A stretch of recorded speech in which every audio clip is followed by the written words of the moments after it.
Welcome to the Yadusha Show, District 29's favorite podcast.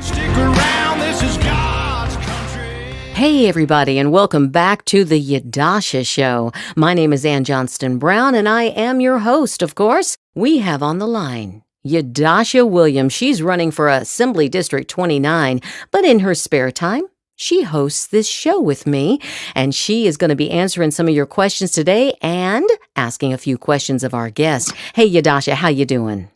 I am doing wonderful. It's just another day to getting one step closer to getting everyone to know their rights. Oh, yeah. Know your rights. This is our new slogan.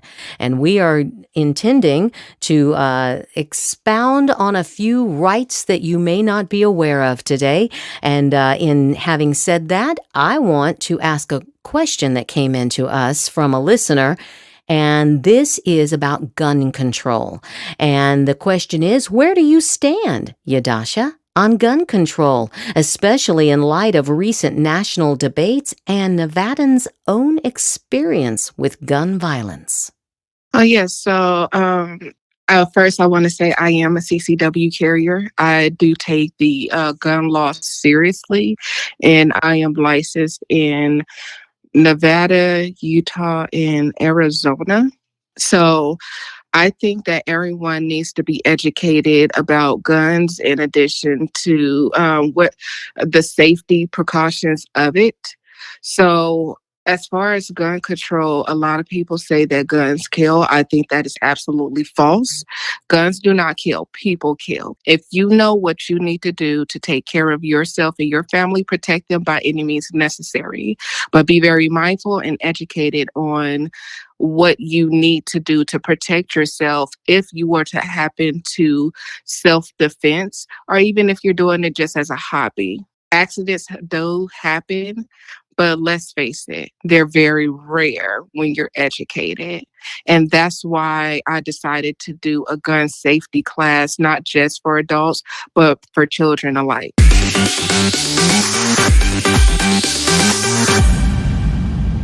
Guadalupe Reyes is known for tackling obstacles head-on. She believes in high-quality education, secure neighborhoods, reasonably priced health care, and equitable access to the economy. She's currently running for Nevada State Assembly District 41, and she's here with us now. How you doing, Guadalupe? I'm doing great. Thank you so much for having me. Well, we're thrilled to have you here because you are also running for Assembly, just like Yadusha, and boy, she's got some questions for you. Take it away, Yadusha. Absolutely. So again, Guadalupe, thank you very much for jumping on. We really appreciate it. So when it comes, I know that for both of us, we've talked time and time again about education, and it's very important. So given the challenges facing public education that we currently have, what measures would you advocate for to enhance the quality and accessibility of education in Nevada?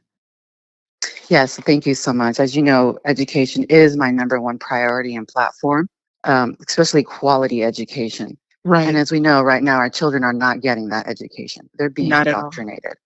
And so it's about all of Clark County. All of our children are infected in every single neighborhood.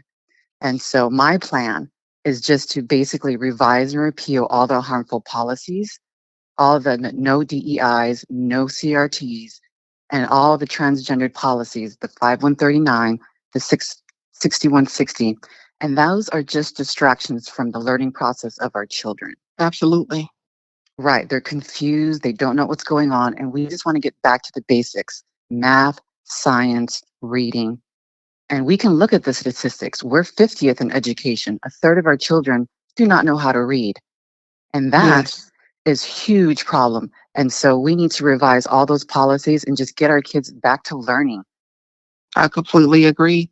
Like it's very sad when you go to public and even charter schools and they're asking kids what they identify as versus what's 1+1. It's very sad. Exactly. Or as you know, when we were growing up, they ask you, what do you want to be when you grow up? Not what are your pronouns or what do you identify as? Exactly.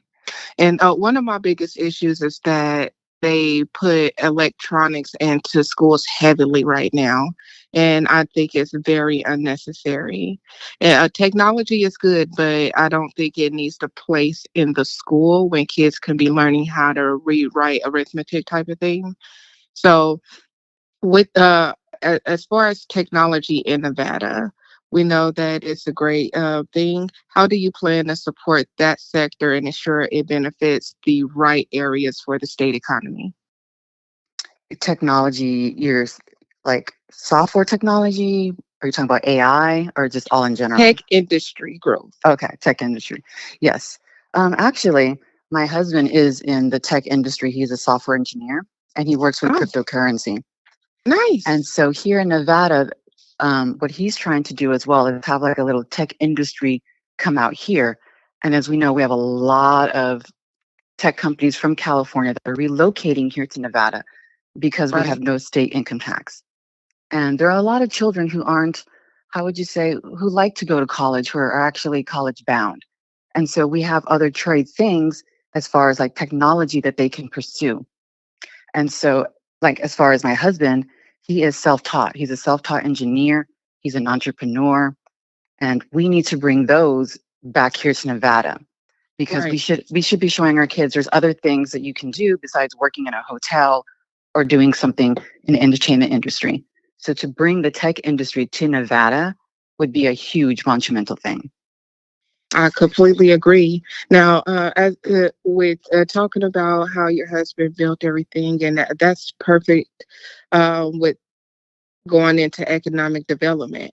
How do you Right. plan to improve economic opportunities for Nevadas, especially in a sector that hit the hardest on economic downturns?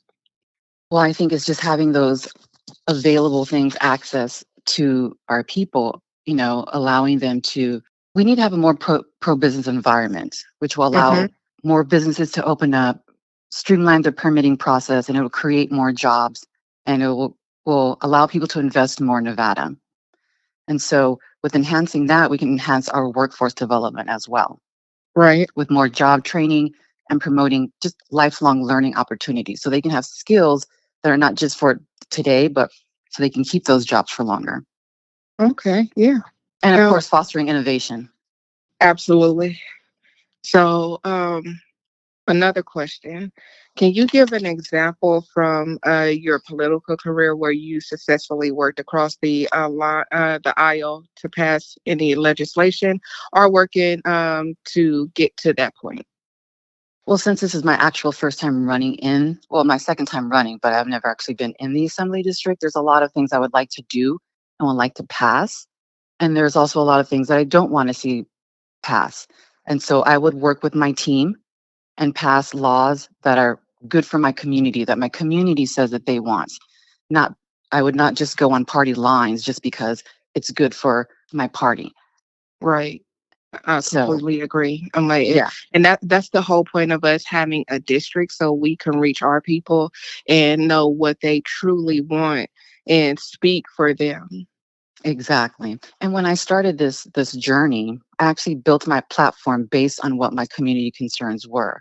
So I walked Right. the district and then I listened to every single person and I put the top three things that my community, District 41, was the top three things was education, economy, and Second Amendment, protecting their Second Amendment. Love that. Yeah. So, what's your take on the gun legislation? I just spoke a little bit on it, but what's your stand on gun control? Oh, I do not like gun control. Second Amendment is the Second Amendment. We should be allowed to uphold that, have a gun for protection. Me as a woman, I find it empowering to be going to a gun range and have that security that I can have a gun with me when Right. I'm because I'm a realtor as well. And sometimes I do have to go into homes by myself and I have to check out these homes for my clients. And to know And that I it's can that have security to have that exactly that gun. safety, exactly, that I can go in there and have to defend myself if I have to. Because as we saw, the Exactly. 911 just went down a few weeks ago. And what would we do if I couldn't defend myself and I couldn't call 911?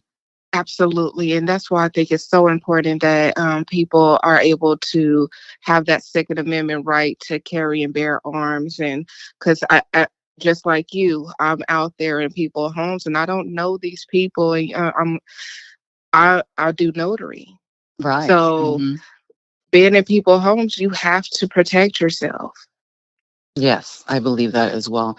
And no one is going to infringe on my rights or my district's rights. And that's why I'm fighting for my community. Awesome. Now, last question for you, Reyes, just to get an idea of who you really are. Could you give us a little bit of background and how people can reach you? Yeah, not a problem. So I've lived in District 41 for about 10 years. I've created my business here. I'm a realtor. My my office is on St. Rose Parkway, and I've been there for about 8 years. I'm married to my husband for this will be our 18th anniversary coming up next week, actually. And Congratulations. thank you. And I have a 13-year-old son, which I homeschool, which I would like to get back into Clark County School District. But right now it's a debate. I would like to put him back into school, and my husband would like him to stay home because he is in middle school age now. And right now, with the violence up, my husband is concerned. So Right. yeah, that's another thing that I'm going through the same struggles as my district: education, the economy, and just healthcare. Yeah, I could completely understand. Being a mom of four is tough. Yeah, it is. And I'm not the stereotypical Republican, and neither are you. And I think a lot of people should know that, we represent our community. I'm an exact From end to example of my end. community. Exactly. Exactly. Well, thank you, Reyes, for answering all of our questions and coming on and letting everyone get to know who you truly are. Like I said, the main thing is getting people to know their rights and know who's on that ballot. Yes, exactly. And thank you so much for doing this podcast. Absolutely. Keeps And people informed. any how can people reach you? What social media do you have? Oh, yes. Please feel free to consider a donation. You can go to www.guadalupereyes for FOR Assembly District 41.com, or you can go to my Instagram, and that's at Guadalupe Reyes for Assembly District 41. Awesome. Thank you so much, Reyes. And Well, Guadalupe, it's just been wonderful hearing what you have to say. You and Yadusha are very similar in your platforms. I hope that yeah, both of you do very well. Can you imagine turning around Nevada, having Yes. so many of these very conservative, very constitutional type of candidates like yourself and Yadusha, just getting Nevada back on track. That's what we're hoping for. So we'll do all we can to help you, Guadalupe, and thank you for being on the Thank you. show.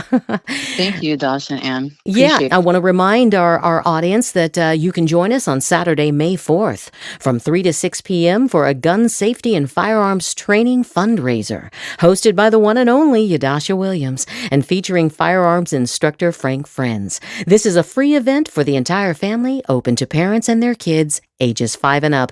And Guadalupe, I think you're going to be joining us for a town hall on May 22nd, right? Yes, I will. I will be there in person to answer any questions that my community has. Oh, that's wonderful. Looking forward to it. We are too, and we'll send out more information about that. We do have a little bit of information right now on social media, so make sure you go to our social media page, Yadusha4NV.